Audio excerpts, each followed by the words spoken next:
Xcel Energy is in the process of negotiating a rate increase with communities throughout Texas. News Channel 10's Cori joins us now live in the studio with how rate increases must be heard in front of a judge before you can see them on your bill. An increase in our energy bill isn't something we look forward to. However, the process to approve the hike is actually designed to save consumers money. Southwestern Public Service, the Xcel company that serves communities in the Texas Panhandle and New Mexico, is asking for a $64.7 million per year rate increase.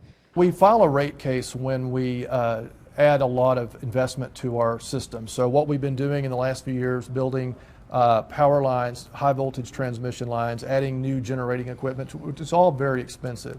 In December, Xcel filed a case to recover costs from the previous year, estimating at about $875 million invested into the regional power grid.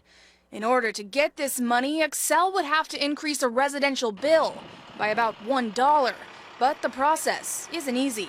Because when we file a case, customer groups like our industrial customers in our cities and all the different groups that represent other people, other customers, become parties to the case, and so we like to sit down and negotiate and see if we can come to a negotiated settlement rather than go through the whole lengthy process.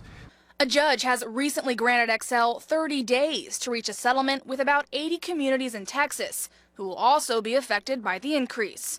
Doing this behind the scenes rather than hearing the case in court saves consumers money.